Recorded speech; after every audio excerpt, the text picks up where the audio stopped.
Clermont-Ferrand, dans le centre de la France. Une ville à la campagne, à la croisée de 3 autoroutes et de nombreuses routes départementales, réputées dangereuses. À la gendarmerie, les hommes du peloton motocycliste sont mobilisés en permanence. Ce matin-là, la journée commence mal. Nicolas reçoit un appel en urgence. Il vient d'y avoir un accident apparemment assez grave sur la RD2 là. Du côté de Malintra, si vous pouvez y faire un petit saut pour aider la brigade. Ouais, affirmatif, on n'est pas très loin, donc on va y aller pour éventuellement faire la régulation sur les lieux. On part tout de suite. Pas une seconde à perdre. La brigade motorisée part en trombe. L'accident s'est produit à une quinzaine de kilomètres sur une petite route de campagne. Une route accidentogène, comme disent les gendarmes. À leur arrivée sur place, les pompiers sont déjà présents. Au bord de ce champ de maïs, une moto complètement détruite et son conducteur allongé sur le sol. Les secouristes tentent de le réanimer. Les gendarmes sécurisent la zone sur cette route de campagne qu'ils connaissent bien. C'est un axe qui est entre Pont du Château, là. C'est une petite départementale très roulante. Malheureusement, on est tous les jours en contrôle vitesse, on relève toujours autant de vitesse. Et de jour comme de nuit, on est présent, mais bon, ça n'empêche pas. Bon, là, je ne connais pas encore les circonstances exactes de l'accident, mais le pronostic vital semble bien engagé. En fait, le motard est mort sur le coup. Dans ce genre de circonstances, le commandant de la gendarmerie se rend toujours sur place. Un motard en sortie de virage a percuté une moissonneuse-batteuse et malheureusement, l'issue a été fatale puisqu'il est décédé sur le coup. C'est cette moissonneuse-batteuse que le motard a heurté. Le casque témoigne de la violence du choc. Mais qui est responsable de cet accident? Pour en savoir plus, les gendarmes vont entendre le paysan qui conduisait l'engin agricole. J'ai vu traverser la moto, moi, sous la machine. Il avait déjà choqué. Je l'avais pas vu du tout arriver. Je me suis demandé ce que la moto faisait là. D'où elle sort. Seulement après, j'ai vu le corps sous le machin. Ah ben allongé, quoi. Il bougeait plus du tout déjà. Là, je pense qu'il s'est tué sur le coup. Le commandant et ses hommes poursuivent l'enquête. Pour comprendre l'accident, ils vont inspecter l'engin agricole. On essaye de déterminer le point d'impact sur la moissonneuse-batteuse pour essayer de vérifier la concordance avec les éléments qu'on peut remarquer sur la moto. Savoir de quelle façon concrètement se sont déroulées les choses pour les besoins de l'enquête. La priorité pour les gendarmes, éviter le suraccident. Ces routes de campagne sont dangereuses. Les usagers en profitent souvent pour rouler en excès de vitesse. C'est certainement ce qui a coûté la vie à ce motard. La départementale numéro 2, c'est une route où on a une grosse activité. On fait des contrôles à Malintra de l'alcoolémie, des stupéfiants et des contrôles à la vitesse. C'est une route où on a une forte action et où la répression est assez importante du fait qu'il y a quand même beaucoup d'infractions graves. Le motard qui a perdu la vie est évacué. Une victime de plus sur ces départementales de la région où le moindre écart de conduite peut coûter très cher.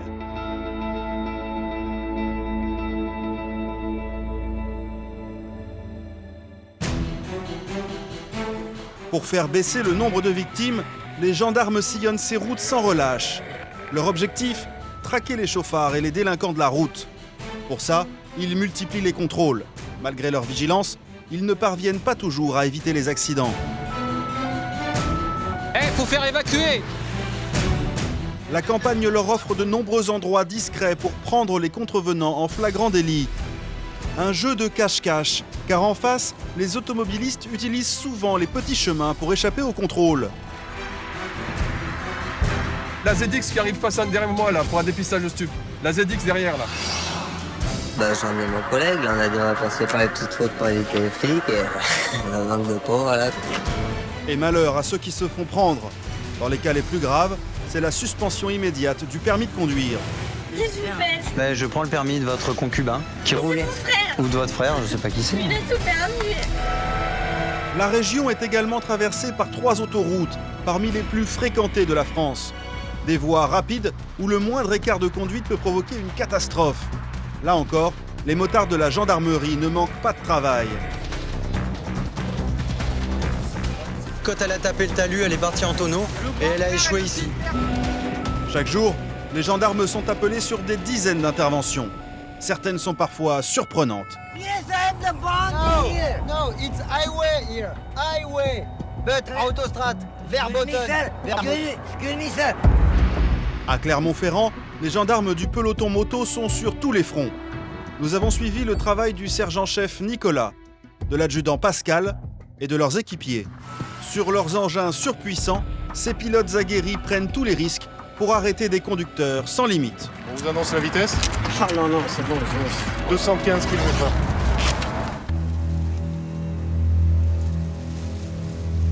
Ce matin, Nicolas et ses collègues vont se positionner sur un site qu'ils affectionnent particulièrement.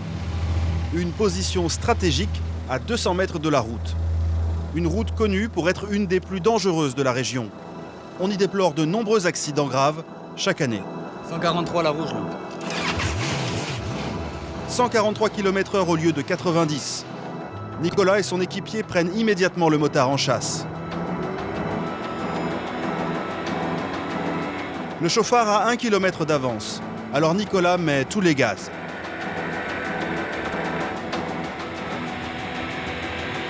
Le motard a été intercepté.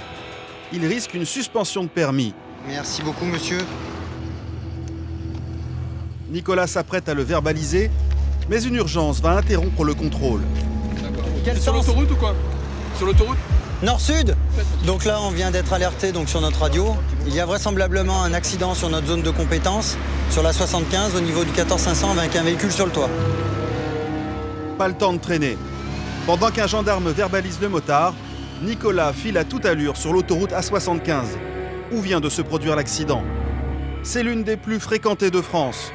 D'après leurs informations, la voiture aurait fait plusieurs tonneaux. Il faut intervenir au plus vite. Les pompiers ont été avisés, ainsi que les patrouilleurs, pour assurer la sécurité.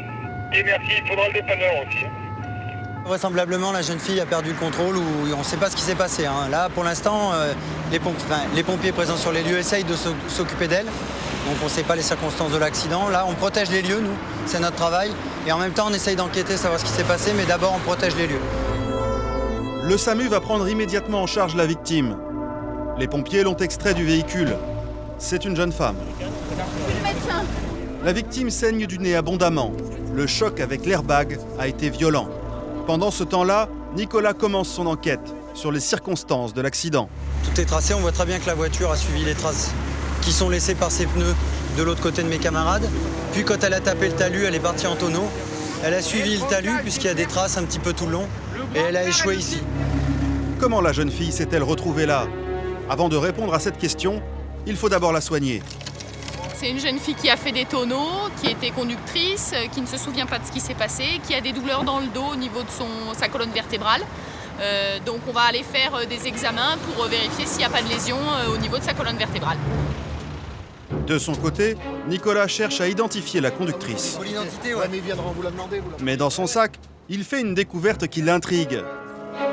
Des feuilles de papier à cigarette, souvent utilisées par les consommateurs de cannabis. Ce qu'il y a, c'est que je cherche son nom.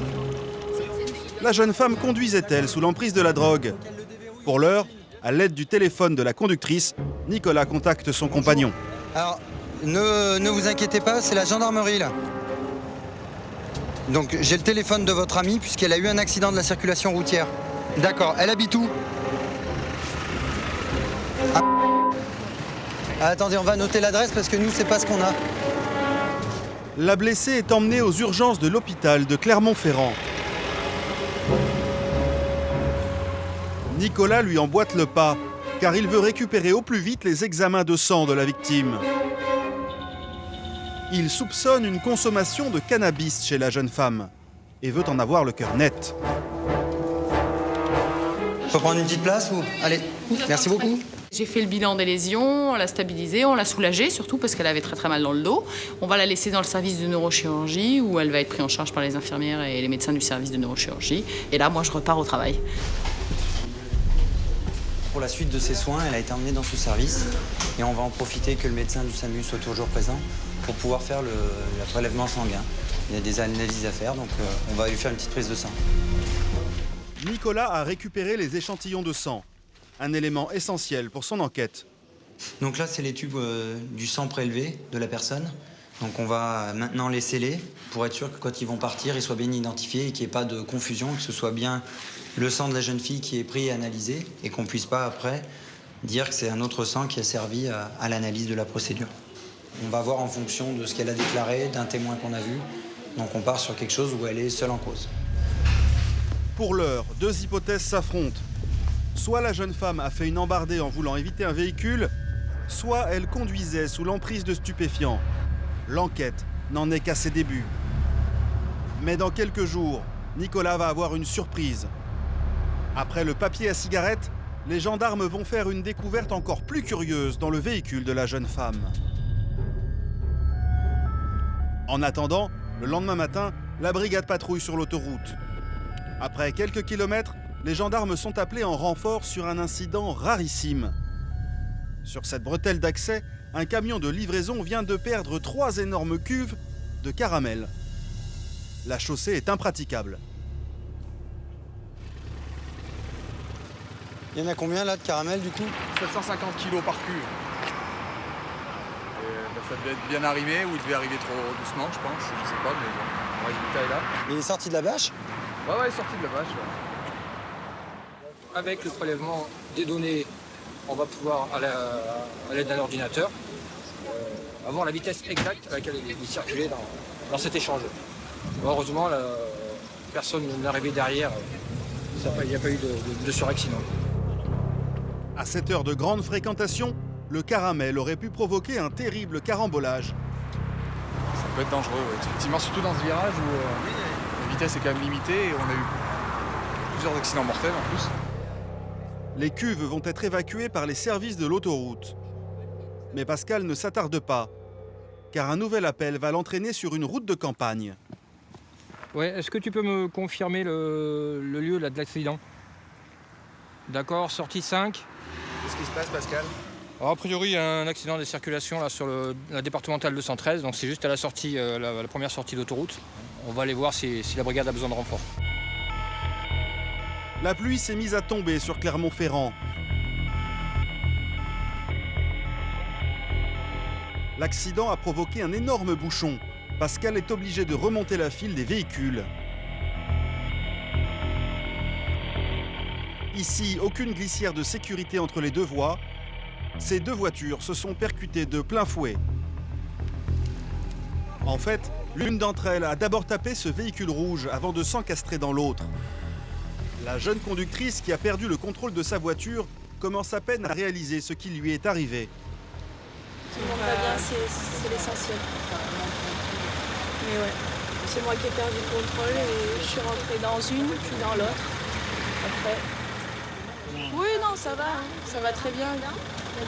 C'est juste le choc un peu, je pense. C'est mon premier accident, donc je m'y attendais pas trop. Il n'y a presque pas de tournant. Et j'ai perdu le contrôle tout de suite, quoi. J'aurais dû rentrer dans le champ. Le conducteur de la voiture rouge n'a rien vu venir. Moi j'allais là-bas et puis elle a dû vouloir éviter une voiture en venant de l'autre côté, elle s'est déportée sur la gauche. Donc elle m'a percuté moi, elle a fait un tour et puis elle a percuté les autres. Le bouchon s'étire désormais sur plusieurs kilomètres. Pascal doit rétablir le trafic au plus vite. Donc comme là, il y a un impact sur la circulation, bon, heureusement c'est matériel, peut-être grâce aux airbags parce qu'ils sont tous déclenchés des véhicules. Et en plus, donc, le bouchon fait que ça cause une gêne à la circulation sur l'autoroute.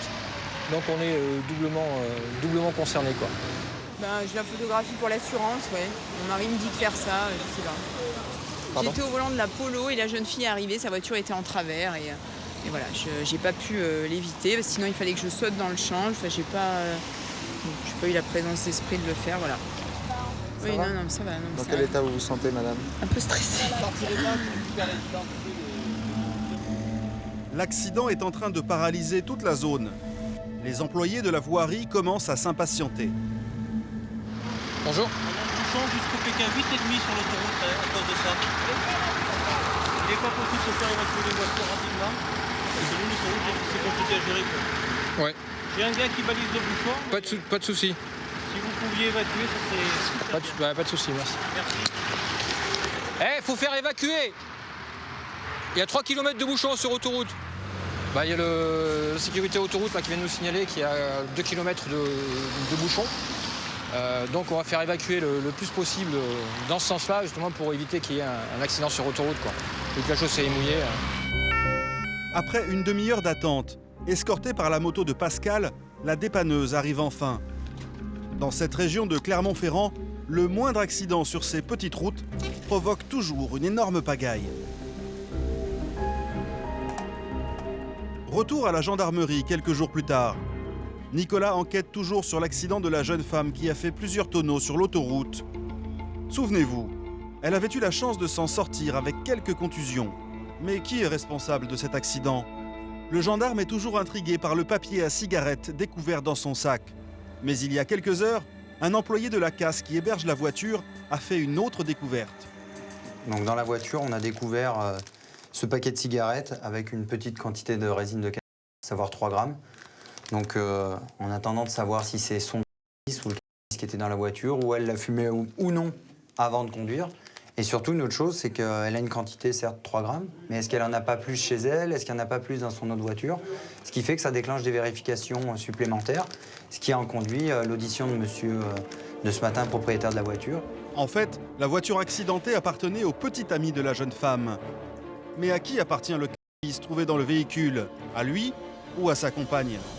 Jeune homme, vous étiez au courant qu'il y avait un petit morceau de cannabis dans la voiture? Bah non, pas spécialement. Non. Après, je sais qu'elle fume de temps en temps. Après, j'étais pas au courant qu'elle en avait. Nicolas et ses collègues emmènent le jeune homme à la casse, où se trouve son véhicule accidenté. À l'aide d'un maître-chien, les gendarmes vont inspecter la voiture de fond en comble. Bonjour. Leurs soupçons vont-ils se vérifier? Le propriétaire de la casse les conduit jusqu'au véhicule. Le jeune homme est stupéfait par l'état de sa voiture. Je pensais qu'elle était un peu moins mochée. C'est que de la tôle, du moment que ma copine va bien, c'est le principal. En fouillant le véhicule, les gendarmes vont découvrir un objet étonnant sous le siège conducteur. Je parle du couteau qui est là, je vais retirer parce qu'il y a déjà du verre, donc je vais pas en plus du coup. En plus du verre, je vais pas laisser prendre des risques au chien avec le couteau. Donc le collègue va le retirer. Un couteau de cuisine de 30 cm. Et à côté, un autre plus petit. On a des traces de flammes d'un briquet notamment. Et ici des traces qui pourraient être de la résine de cannabis. On voit bien clairement qu'il a été utilisé dans cette optique, de façon à couper un pain de résine de cannabis. Vous étiez au courant qu'il y avait un couteau? Bah non. Le petit oui c'était à moi, mais le gros non. Je sais même pas où il était donc. L'enquête prend une autre dimension. Le jeune homme et sa compagne sont-ils de simples consommateurs ou des trafiquants de cannabis? Le chien ratisse toute la voiture pour savoir si des quantités importantes auraient pu être transportées. Le chien a juste marqué au niveau du volant, ce qui peut correspondre à quelqu'un qui fume ou autre et qui utilise ses mains sur le volant. Mais c'est léger. Mais Nicolas ne veut pas s'arrêter là. Il décide d'aller perquisitionner au domicile du couple. Va-t-il trouver de grosses quantités de drogue? Couche-toi. Il faut qu'il rentre le monsieur là. Voilà, vous fermez derrière. Le chien renifle partout et marque finalement le tiroir de la table basse.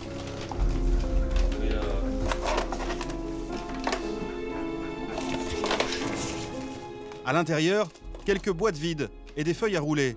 Mais rien d'accablant pour le jeune homme. Ouais, c'est à cause des résidus, quoi. Il n'y a rien chez eux, pas de traces nettes de produits. Le chien n'a rien détecté, donc pour nous, ce sera une perquisition négative. Le jeune homme s'en tire bien, mais sa copine doit être entendue prochainement.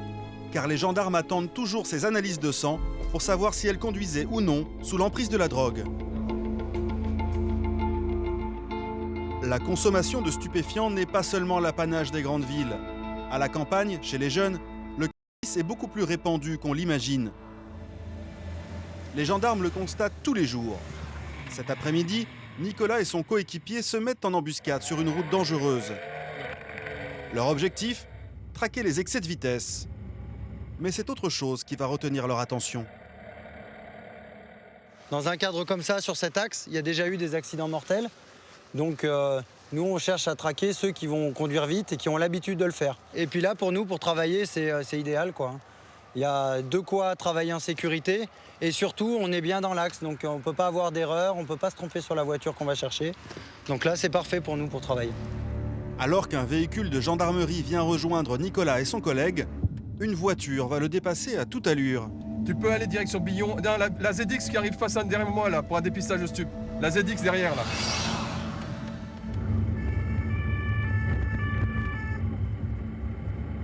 Qu'est-ce qui se passe? Un dépistage de stupéfiants. Pourquoi? Vous allez voir. Le nez, le flair, c'est tout. Les gendarmes voulaient traquer la vitesse. Ils vont être ramenés sur une affaire de stupéfiants. Bonjour messieurs, gendarmerie, votre carte grise s'il vous plaît, votre permis de conduire. Merci monsieur. Merci. Des consommations de boissons alcoolisées? Oui, un peu. Parce que ça sent, hein. Ouais. Il y a une bonne odeur d'alcool quand même. Alors je sais pas si c'est que vous avez l'air d'en transporter, mais ça a l'air d'être la laine. Mon collègue va vous soumettre à un dépistage de l'alcoolémie. Des produits stupéfiants aussi, puisqu'on recherche tout, donc vous en prenez? Comment? De temps en temps, mais là... De temps en temps, hier avant-hier quoi? Non. Vous étiez en soirée hier soir? Non. Avant-hier? D'accord. Le conducteur a du mal à parler. Nicolas soupçonne une consommation excessive d'alcool. Oui, positif. Vous descendez s'il vous plaît monsieur? Leurs soupçons se confirment. Comment? Qu'est-ce qui craint monsieur? Ce qui craint c'est de boire et de conduire. Ça craint. Ça c'est, je peux vous l'affirmer, ça craint. J'assume, je pars du vide-grenier, donc j'assume, j'ai bu, je sais bien. Après ça craint. Parce que là, ce qui se passe bien pour l'instant, c'est que vous n'avez pas eu d'accident. Vous êtes prêts? Prenez une bonne inspiration, allez-y monsieur. Pendant que le taux d'alcoolémie du chauffeur est mesuré avec précision, Nicolas se dirige vers la voiture. Il a repéré quelque chose. Juste, vous pouvez plier votre jambe. Le cubi, là. C'est ce que vous avez consommé avec lui, de ça? De quoi, pardon? C'est ce qu'il a consommé ce matin ou pas? C'est moi, ça. C'est à vous? Ouais. D'accord. Vous avez bu avec lui hier soir, non? Ce qu'il nous disait qu'il a bu pendant une pétanque, non? Faites voir vos mains, vous. Consommez un peu, vous, non? De quoi? Les stupes. Non? Donc là, on est à 0,41. On n'est pas au double, mais pas loin du double du taux légal. Hein. Donc c'est juste le début, par contre, de l'infraction qui passe en délit. C'est-à-dire qu'il y a des mesures de suspension, de rétention du permis et un passage au tribunal correctionnel. J'ai déconné, voilà, c'est les risques. Hein. C'est comme ça. Hein. Je suis pas le premier, je suis pas le dernier. C'est connu. Vous restez là, gendarme. Vous comprenez bien, quoi. Vous avez été jeune aussi, quoi. Alors, voilà, c'est comme ça. Le conducteur n'avait pas emprunté cette route de campagne par hasard. J'ai ramené mon collègue, là, on a dit on va passer par les petites routes pour éviter les flics et la manque de peau, voilà. Mais le jeune homme ne s'est pas contenté de boire. Le test de stupéfiant est sans appel. Donc vous êtes positif monsieur, donc d'accord? Au THC. Le THC, c'est pour tous les produits à base de cannabis. Résine, huile, herbes. C'est les produits donc, qui sont confectionnés et pris la plupart du temps dans des joints. Donc, monsieur confirme qu'effectivement, il en a bien consommé un il y a très peu de temps. Vous avez conscience, monsieur? Je vous fais pas la morale, mais... Non, mais je comprends tout à fait, c'est sûr. Parce qu'on fume un ou deux pétards, et après, le problème, vous buvez de l'alcool ce matin, et là, vous amenez quelqu'un dans votre voiture. Alors, je vous blâme pas. Non, mais je vous comprends. Je suis pas là pour vous faire la morale, c'est pas mon boulot. J'ai des collègues qui ont eu des accidents super graves, même certains qui sont décédés. Je comprends ce que vous faites, je comprends. Alors là, le problème, c'est que vous mettez votre vie en danger. Et si vous perdez le contrôle de votre voiture, vous pouvez aller ramasser quelqu'un qui n'a rien demandé. Alors c'est pas l'objectif, je me doute bien que c'est pas ce que vous cherchiez. Mais même un petit trajet, même en roulant doucement, il peut se passer n'importe quoi. Le jeune homme risque de perdre son permis. Une sanction sévère à la campagne. Sans permis, impossible de travailler ni de se déplacer. À quelques kilomètres de là, l'autoroute A75.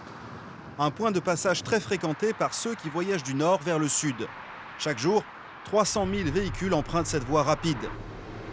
Cet après-midi-là, alors qu'ils réalisent un contrôle routier en ville, Nicolas et ses équipiers sont appelés sur une intervention plutôt insolite. Le ministère de l'Arme qui me signale sur l'A75 au BR7 nord-sud un vélo avec remorque et trappe épinglée qui circule sur l'autoroute. Et quel sens? Je te prépare la fiche. Quel sens? Ouais, c'est reçu. Un cycliste muni d'une remorque a été repéré sur l'autoroute. Un homme qui prend des risques pour lui-même, mais aussi pour les automobilistes. il peut provoquer un véritable carnage. Nicolas doit l'intercepter le plus vite possible. On arrive sur les lieux. Après 10 minutes de course folle, le cycliste est en vue. Sur sa remorque, un drapeau anglais. L'individu ne semble pas comprendre ce qui lui arrive.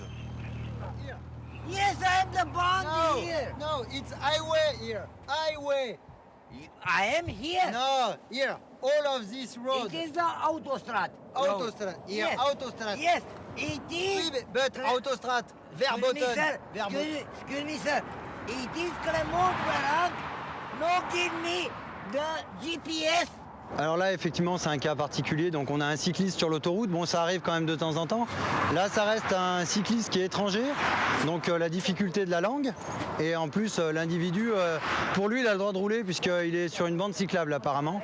Bon, naturellement, il est sur l'autoroute, il n'a pas le droit d'y être. Le cycliste est de nationalité roumaine. Il prétend venir de Londres et souhaite se rendre sur la Côte d'Azur. One road national. Le cycliste n'a pas pris de produits dopants, mais il a manifestement bu un petit remontant. Ça chauffe. Moi. What do you do là? Non, non. What do you do? Denis, Ah putain, c'est un coffre. s'il vous plaît. Moi, pantalon. Allez, allez, allez, hop, hop, on remet tout là, hop, allez. Non, non. Si, allez. A new address, il n'y a pas d'adresse. Give me address for the Nice. Ah bah Nice, Yes, it's far away. you It's have far. the map here. Yeah. Give me address. The police no give me address, nothing, no address. Where you go? The here? Oh, sir. Donc, soufflez. Oh, excuse me, sir. Oh là là. I know the drive the car. No, Le cycliste empeste l'alcool. In France, no. you don't drink. For the bike. For the bike again. No. Si. Bah, No. stop, excuse me. Now, you take this. Allez, on souffle. No, excuse-moi. Eh, oh, c'est bon maintenant, vous soufflez, ok? On va pas faire Allez. 3 heures. Allez, encore. Allez. Encore. Voilà. Voilà, c'est tout. No accident, no nothing. Il va falloir qu'on le sorte de l'autoroute parce que là, il peut être percuté à tout moment. Donc on va aller s'occuper de ça tout de suite. Parce que d'ici 2 minutes, il va avoir tout mis sur la chaussée. Donc là, on vient de tomber sur un cycliste qui est roumain, qui traîne une remorque sur l'autoroute. Et il faut qu'on fasse vérifier son alcoolémie. Là, on fait évacuer la remorque, parce qu'il a une remorque. Hein. On fait évacuer la remorque par le CIGT. Ah oui, sur l'autoroute, et là il prenait la direction, il veut aller à Nice. Comme il dit que la police lui donne pas la route, donc il est un peu pénible. Mais ce qu'il y a, c'est qu'on va être obligé, je pense, de le dégriser. Hein. I am the stranger. Nicolas et ses collègues veulent quitter l'autoroute au plus vite pour mettre le cycliste en sécurité. Le test d'alcoolémie est positif. Les gendarmes doivent mesurer avec précision son degré d'alcool dans le sang. Pour éviter tout accident, ils vont faire le contrôle à la sortie de l'autoroute. What is the problem? Everybody this moment, it is the holiday. It is the problem. I'm the go the holiday the bike. Another person the Mister, the fly. Mister, encore une fois. Allez, encore. Allez, encore.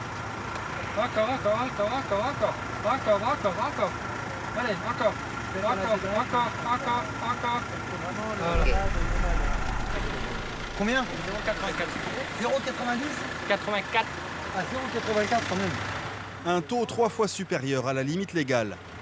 Donc là, on va retourner à la caserne, à la brigade.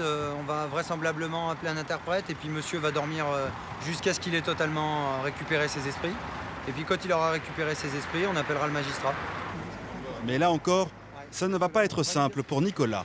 You go with us, okay, to the police station. For what? For what? For drink a lot No. and drive a bike. You give me the penalty Yes. for the drink. Ah mais bien sûr, vous l'aurez. Penalty. I am no sleep the police station. Si. No. Si. To the police station. Okay, no problem. Okay? Okay, Allez, the police let's station. go. Okay, no problem. All right. No problem. Le cycliste roumain n'a pas vraiment compris qu'il allait devoir passer la nuit dans la cellule de dégrisement. En arrivant dans les locaux, il va continuer à jouer avec les nerfs des gendarmes. What? Speak me. Yes. The drink, it's true. I am not infractor. Ça va être compliqué. It's true. Stop now, ok? Okay. Ok? I don't repeat again. This moment, I am one big infractor to terrorize me. No, I don't terrorize you. But I need a Là, lawyer. Zamfir, Marcel. No, I need a lawyer. This moment no speak. Lawyer. Zamfir, Marcel. No, lawyer. Please, if you... No, please. Okay. You don't want to speak with me, come. Allez, on fouille. Nicolas met fin à la discussion et décide de le mettre immédiatement en cellule. On va le garder jusqu'à ce qu'il recouvre son esprit totalement. Parce que là, on voit très bien que l'individu, certes, on arrive à dialoguer avec lui, mais ça arrive vite au bout, quoi. Parce qu'il s'énerve, il est borné dans ses idées, c'est le type même de la personne alcoolisée. Le cycliste dégrisera jusqu'au lendemain matin. Mais pour Nicolas et ses équipiers, la nuit n'est pas encore terminée. Ce soir, c'est le début du week-end. Ils ont prévu un important contrôle d'alcoolémie sur une départementale qui traverse la campagne. Elle est située à quelques centaines de mètres d'une discothèque. Et le dernier surtout. Nicolas vient de repérer un automobiliste au comportement étrange. C'est bon, bougez pas, non. Restez sur la route. Pourquoi le dernier, Nicolas? Je sais pas. Il nous a vus, il a ralenti, il est pas sûr de lui. Merci, arrêtez-vous là. Bonsoir, un contrôle alcoolémie, des boissons alcoolisées, c'est ça? Comment? Ça va se mettre ça. D'accord. D'accord. Soufflez jusqu'à ce que je vous dise stop. Donc déjà, c'est souffler jusqu'à ce que je vous ai dit stop. Donc vous avez soufflé trop fort et vous n'avez pas attendu la fin. Alors je vais vous inviter à souffler moins vite, moins fort et plus longtemps, s'il vous plaît. Je vous le tiens l'appareil. Allez-y, encore. Merci. De l'alcool ce soir? Oui. Vous montez sur le trottoir, monsieur, s'il vous plaît, vous coupez le contact, fermez le véhicule et vous prenez votre permis de conduire. Là, tout simplement, monsieur est positif, donc pour l'instant, c'est une suspicion d'alcoolémie, donc on va vérifier son taux à l'éthylomètre et puis vérifier ses documents, tout simplement. Voilà. Vous avez fermé votre véhicule, monsieur, pour pas qu'il soit abîmé? Vous avez pris votre permis de conduire avec vous? Je l'ai pas. Il est où, monsieur, votre permis de conduire? Je l'ai perdu.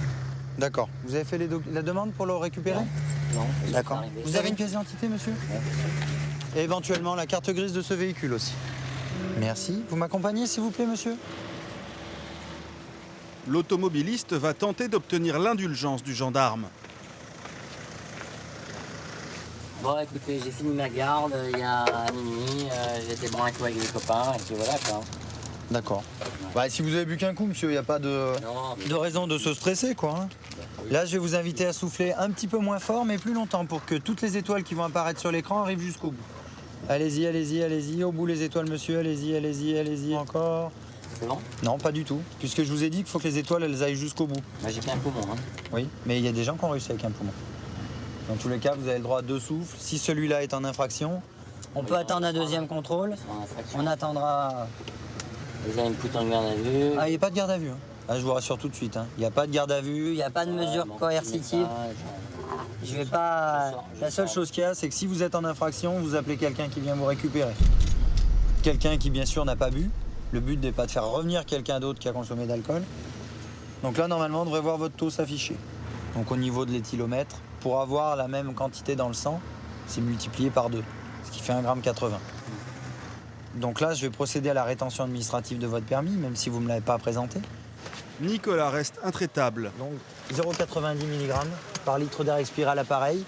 Donc pour la logique des choses et que tout le monde comprenne, c'est 1,80 g dans le sang. Donc ça commence à être une grosse alcoolémie, où là on est quand même, c'est presque 2 grammes d'alcool dans le sang. C'est quand même grave, c'est quand même dangereux. Est-ce que vous avez quelqu'un qui peut venir vous récupérer? Ouais, bien sûr, mais bon. Mais par contre, quelqu'un qui n'a pas bu d'alcool, quoi. Parce que je vais faire souffler cette personne. Donc si vous avez... Je vais que la procédure, donc. 0,90, 1,80 g. Ouais, bon, j'ai picolé après ma garde, quoi. Non, mais je suis d'accord avec vous. On travaille à Sauce-Médecin, ouais. Vous travaillez où, dans Clermont-Ferrand? À Sauce-Médecin, ouais. Ça sera la Ligier. Ouais. Vous louez une Ligier. Pour aller dans Clermont, un véhicule qui roule à 50, ça ira aussi bien qu'une Daihatsu. Hein. et vous continuerez votre activité professionnelle. Donc en fait, en gros, monsieur, il perd son permis à partir d'aujourd'hui, jusqu'à ce que le préfet décide de lui rendre. Les contrôles s'enchaînent. À quelques mètres, une femme alcoolisée patiente. Heureusement, ce n'est pas elle qui tenait le volant. J'ai rien à dire en fait, parce que c'est inexcusable. Non, c'est pas rigolo. Mais on sait quand on peut conduire, je veux dire, j'ai abusé plus que ma bonne amie. Parce qu'elle, elle voulait pas boire, parce qu'elle savait que laver la route. Mais moi, oui. Moi, j'ai bu, moi. Tu roules pas vite sur une route. Des fois, j'ai un copain qui s'est fait arrêter parce qu'il roulait à 30 à l'heure. Hein. Oh, ça, c'est trop fort aussi. Hein. Ah, ça, c'est pas... Mais à Clermont-Ferrand, les automobilistes alcoolisés ont de la chance. Quand personne ne peut venir les chercher, ce sont les gendarmes qui les amènent à destination. Je vais accompagner ces deux personnes. Elles allaient rejoindre des amis la boîte de nuit qui est un petit peu plus loin. Donc je vais les raccompagner jusque là-bas, les déposer. On a immobilisé leur véhicule qui lui reste sur les lieux du contrôle. Je ne vais pas non plus les laisser retourner à pied là sur la route où il y a quand même pas mal de circulation en pleine nuit. On n'est pas là non plus, déjà les gens sont sanctionnés par le fait qu'il y ait une infraction. Donc là, il les prend, il les emmène, ils font le tour du rond-point et il les pose à un endroit où ils seront chauds et puis où ils seront soit chez eux, soit éventuellement chez des amis pour pouvoir être en sécurité. Puisqu'on a notre métier répressif, mais on n'est pas là non plus pour sanctionner les gens. C'est un petit peu le taxi gendarmerie, voilà. Donc c'est pas du systématique, ça se fait pas tout le temps non plus, mais là, quand on peut le faire, on le fait. C'est d'ailleurs Nicolas qui ramène le médecin à la maison. En pleine campagne, les gendarmes préfèrent ne pas laisser les automobilistes et les voitures au bord de la route.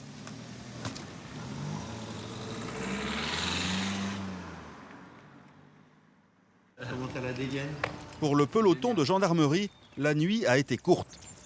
Londres 2012. L'heure est venue de libérer le cycliste roumain arrêté sur l'autoroute. Tu viens, s'il te plaît, Greg Missiou.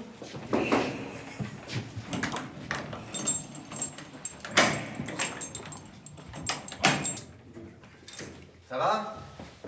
Ça va? Oui. Ok. You want water? Yes. Ce matin, l'homme est calme et beaucoup plus conciliant que la veille. Okay.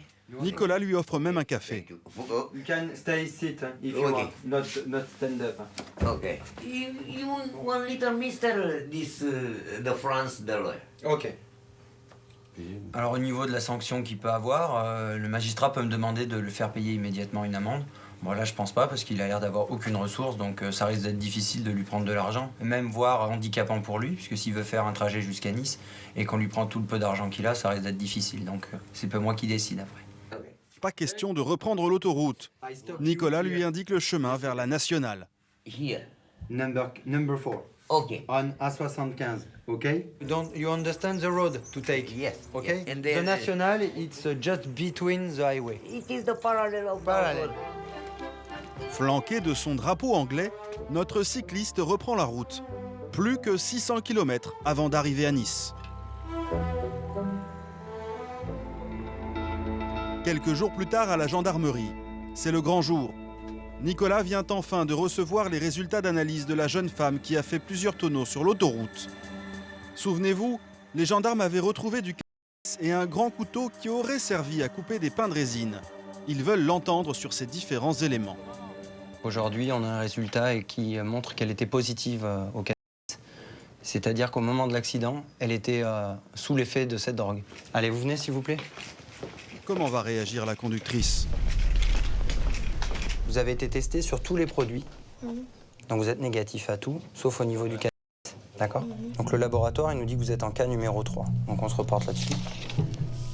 Et le cas numéro 3, c'est que vous avez fait usage de stupéfiants avant de conduire, bien sûr, et que vous aviez une altération comportementale franche. Vous êtes susceptible, donc, de vous voir infliger l'infraction de conduite en ayant fait usage de produits stupéfiants. Donc ça, c'est un délit. Vous risquez 2 ans d'emprisonnement pour ça et 4 500 € d'amende. C'est le maximum si l'infraction vous imputée. Elle entraîne aussi 6 points sur votre permis et une suspension judiciaire. Nicolas l'interroge sur la présence des couteaux et du cannabis dans la voiture. Et sinon, on a découvert aussi dans votre véhicule, comme je vous l'avais dit, c'est à qui alors ça? C'est moi. C'est à vous? Toute seule? Et c'est plus à vous et à votre copain alors? C'est qui vous en a parlé, non? Non, pas du tout. Non, parce que des fois, sur le choc, on n'a pas le temps de réfléchir, donc on dit quelque chose qui est plus sensé que ce qu'il y a quand ça fait déjà 6 jours que les gendarmes sont venus vous questionner. Non, c'est moi. D'accord. Et ça, c'est 1 an d'emprisonnement. Avec une obligation de soins et tout un tas d'autres choses. Donc ça, c'est une deuxième infraction qui vous est relevée aussi. D'accord? Ok. Ok. Donc là, en gros, j'ai plus de permis, quoi. Là, vous l'avez toujours, je vous l'ai rendu. Ouais, mais je l'ai plus, quoi. Dans pas longtemps, je l'aurai plus. Ah bah, vous risquez de le perdre, oui. Et ça aurait pu être à la place d'un panneau de circulation routière, une école, et vous auriez pu... Non, si je suis allée là-bas, c'était pour pas rentrer dans la voiture de devant. Je suis d'accord avec vous. Mais pourquoi vous y avez été de ce côté? Pourquoi vous avez perdu le contrôle? Heureusement pour vous, vous en êtes bien sorti, mais vous l'avez bien envoyé dans le décor, quoi. La voiture. Il nous reste encore quelques témoins à entendre pour finaliser le dossier, je dirais. Mais là, maintenant, ce sera au parquet, après, de voir s'ils veulent poursuivre ou pas. Nous, on fait que lui amener les constatations faites. Allez-y, venez. Le gendarme a quasiment bouclé son enquête. La justice va prendre le relais.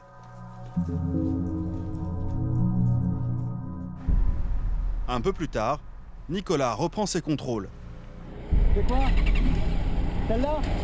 À peine installé, on lui signale un chauffard qui vient d'être flashé à 146 km/h. La chasse est lancée. Elle ne durera pas longtemps. Au bout de quelques secondes, la voiture est en vue, le chauffard est cerné et cet excès de vitesse va lui coûter cher. Vous doutez du motif du contrôle, monsieur? Pas du tout. Aucune idée. Aucune idée, même pas une petite? D'avoir doublé le... Vous pensez pas que vous rouliez un petit peu vite? Un petit peu. Un petit peu. Ah, vous devez le sentir, 146. Non? 66 au-dessus, monsieur est jeune conducteur. Mademoiselle a le permis de conduire ou pas? Non, c'est ma belle-sœur. Oui, mais enfin, ça reste une... Elle n'a pas le permis. Non, elle est mineure. Ben, il faut trouver quelqu'un. Non. Ben, monsieur, je vais garder votre permis de conduire, là. Hein. Non. Ah bah si, monsieur. 146 pour 80, votre permis, vous l'avez plus. Hein. Ma copine, elle est enceinte, elle a mal au ventre. Moi, je peux pas faire autrement. Là. Elle rentre du travail, elle est chez moi, elle a mal au ventre. Eh ben, elle fait le 18 et elle appelle les pompiers. Est-ce que vous allez lui sauver la vie, monsieur? Je fais quand même pour le travail, pour ma copine, mon enfant qui va arriver. Eh monsieur, est-ce que c'est moi qui étais au volant du véhicule? Non, mais s'il vous plaît, quand même. Mais si, mais je pense que vous vous rendez pas compte, là. Si, mais malheureusement. Vous avez 1 an de permis de conduire Ouais. et vous pensez que rouler à 146, vous allez réussir comme ça, à aller loin? Non, mais... Je vais procéder à la rétention de votre permis de conduire. Donc là, pour les 72 heures qui viennent, vous ne pouvez plus conduire. Et après, c'est la préfecture qui va garder votre permis. 72 heures? Oui, ça fait 3 jours. Et là, comme vous êtes jeune conducteur, vous êtes susceptible de perdre votre permis en suspension, hein, pas en annulation, pour une période allant jusqu'à 6 mois. Non. Je suis maçon, mais mon patron n'a pas le permis. Et je travaille qu'avec mon patron. Donc, ce qui sauvait l'entreprise, c'était moi, quoi. Parce que j'avais le permis et... Là, s'ils me font sauter le permis, j'ai plus de travail, j'ai plus rien. Je suis dans la merde. Jusqu'à lundi, je peux reprendre la voiture. Alors là, on est samedi soir, ça vous fait dimanche soir, lundi soir, mardi soir. Jusqu'à mardi soir, vous ne pouvez plus conduire. Sachant que lundi, votre permis va être déposé à la préfecture et qu'à partir de ce moment-là, ils vont prendre un arrêté. Il arrivera certainement pas mardi chez vous. Par contre, comme votre permis ne vous sera pas rendu, vous ne pouvez pas reprendre le volant. Le jeune homme a fait appel à sa sœur pour venir le chercher. Mais la jeune femme n'est guère commode.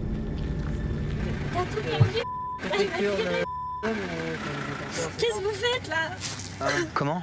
Qu'est-ce que vous faites? Ben, je prends le permis de votre concubin qui roulait. Mon frère. Ou de votre frère, je sais pas qui c'est. Il a tout permis. Ah bah oui, mais ça après... Putain, y en a qui vendent du shit, y en a qui roulent sans permis, vous les arrêtez pas, c'est con. D'accord, mais si là il avait roulé et qu'il avait tué la personne dans la voiture suite à un accident, c'était grave ou pas? Mon frère il demande rien à personne. Ben justement, s'il demandait rien à personne, il roulait à 80 comme c'est sa vitesse maximale et puis là les gendarmes l'auraient pas embêté. 90 c'est... 80.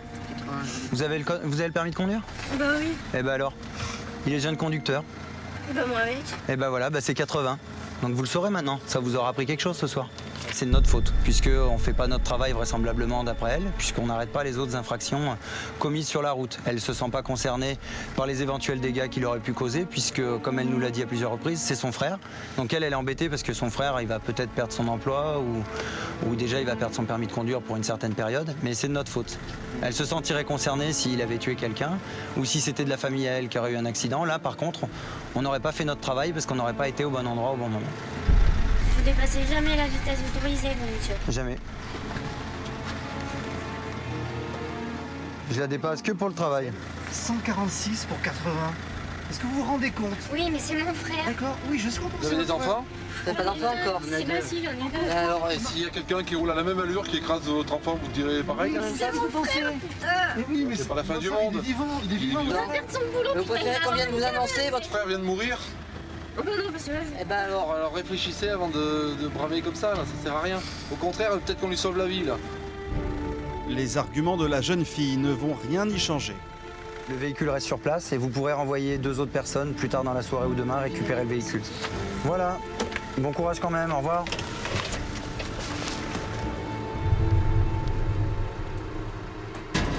En cette fin de journée, la brigade pensait en avoir fini avec les fous du volant. Mais à quelques kilomètres de là, sur l'autoroute, une moto vient d'être flashée à une vitesse folle. Les gendarmes lui réservent un comité d'accueil.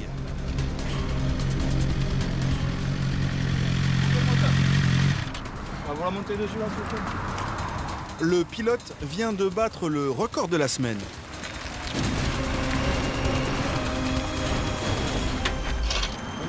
Bonjour. On peut voir les papiers de la moto, s'il vous plaît? Bien sûr. On vous annonce la vitesse? Ah non, non, c'est bon. 215 km/h. Vous avez besoin de votre permis de conduire, s'il vous plaît? Vous allez venir avec moi à la moto, s'il vous plaît? Ah ouais. Vous prenez la clé? Elle est là. Ouais, par contre, là, pour l'instant, je vais garder votre permis de conduire, moi. C'est obligé. Là, vous êtes en rétention de permis pour au moins 72 heures. Après, le préfet de Clermont décidera d'une mesure de suspension et je sera notifié dans la semaine. Heureusement, ce genre d'excès n'est pas fréquent. C'est énorme, ouais. Oui, c'est même rare quand même. C'est rare. Si le chauffard avait tenté de prendre la fuite, ce motard de la gendarmerie était prêt à le prendre en chasse.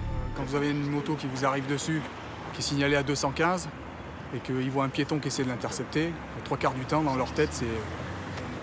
Je vais penser à forcer le barrage. Donc j'étais prêt à prendre le relais au cas où l'individu aurait forcé le barrage. Champion de la semaine. Là, c'est champion de la semaine. Dis-moi. Mais entre motards, une discussion de spécialistes s'engage très vite. Ça monte à combien cette machine-là? 270. 270? Ouais, 270. Donc il y en avait encore. Hein. Ouais, j'ai ralenti là, j'étais à plus avant. Juste avant, j'ai eu de la chance 215, parce que moi quand je vous ai dit, Je vois pas l'intérêt franchement de prendre des risques soi-même et puis d'en causer aux usagers de la route en fait qui sont pour rien. Hein. Moi, si vous avez un accident à ce moment-là, c'est la catastrophe. Quoi. À 260. Alors, à 260, c'est les glissières de sécurité, on ramasse les morceaux. Quoi, hein. Désormais sans permis, le contrevenant a fait appel à ses amis pour récupérer son engin. En fait, la moto appartient à un concessionnaire du coin. L'homme voulait simplement l'essayer avant de l'acheter. Quand tu m'as dit ça, je crois que c'était un rêve. Je crois que tu rigolais. Elle est à vendre, elle est rodée. Ça monte à plus de 300. Et la discussion de spécialistes reprend. Non, je monte à 290 avec. 290 compteurs? Ouais, compteur. Elle est débridée ou pas là? Non. Et je sais qu'il en reste un peu avec... Si je mettais un pot vers là, c'est là, ils appellent ça les sorties là. Un Akrapovic. Akrapovic, voilà. Exactement. Tu connais? Avant de partir, le gendarme donne quand même un dernier conseil au motard. Merci bien. Et puis bon, j'espère ne pas vous revoir. Non, mais par contre, roulez pas sans permis. Parce que là, c'est un spot à voir. C'est chaud. C'est pas la même fonction après. Ah, je suis bien. Au revoir. Sur les routes du Puy-de-Dôme, près de 800 accidents se sont produits l'an dernier, un chiffre beaucoup trop élevé. Mais grâce à leurs interventions, les gendarmes ont réussi à éviter de nombreux drames.